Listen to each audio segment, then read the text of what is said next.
Bonjour à tous et bienvenue dans cette nouvelle vidéo du blog Mon Salaire en Slip. Aujourd'hui, on va parler de la meilleure des manières de se générer une véritable rente à partir d'un e-commerce de niche. Si vous choisissez bien votre niche à la base, quoi qu'il arrive, vous allez générer des ventes. Mais on va voir ensemble qu'il y a une différence fondamentale entre les ventes qu'on pourrait considérer comme étant du one-shot et la vente de produits récurrents. Pour la moitié des niches que moi j'exploite façon e-commerce, je vends ce qu'on appelle des produits en one-shot. C'est-à-dire que les internautes qui vont me trouver achètent leurs produits chez moi une seule fois. Parce que ce sont des produits qui vont durer dans le temps. Ce ne sont pas des produits à utilisation éphémère. Ce ne sont pas des produits qui ont un délai de consommation. Et de façon générale, ce ne sont pas des produits qu'on collectionne. Donc cette approche-là, elle est bonne. Il ne faut pas se priver de se lancer dans une niche quand on tombe sur un produit où il n'y a pas de récurrence. Le volume de vente peut être bon, mais à aucun moment, vous n'allez capitaliser sur votre base de données client. Quand vous en avez l'occasion, quand vous trouvez une niche qui s'y prête, je vous encourage vraiment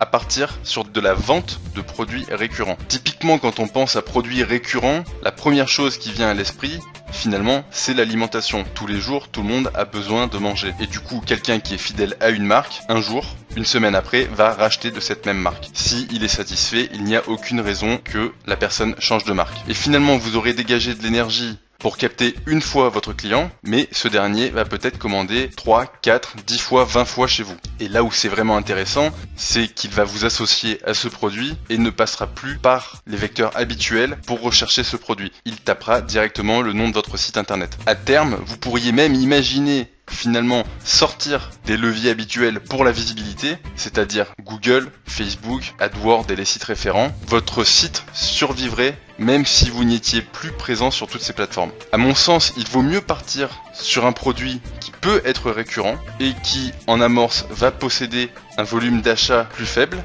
mais qui, de fil en aiguille, au fur et à mesure des mois, grossira de façon certaine, puisque tous les mois, les nouveaux clients s'ajouteront à vos anciens clients récurrents, plutôt que de partir sur des sites de niche où vous allez faire du one shot, et même si en amorce ça va être un petit peu plus rentable, sur le long terme bien souvent ça n'a rien de comparable. Sur les produits de type récurrent ou de type consommable, les gens viendront en direct à vous, mais vous aurez aussi la possibilité d'exploiter votre base de données client existante et de la travailler afin de la faire vivre. Quand vous travaillez sur des produits en one shot, les gens ne sont pas intéressés une deuxième fois par votre produit et c'est relativement inutile de chercher à stimuler votre mailing list.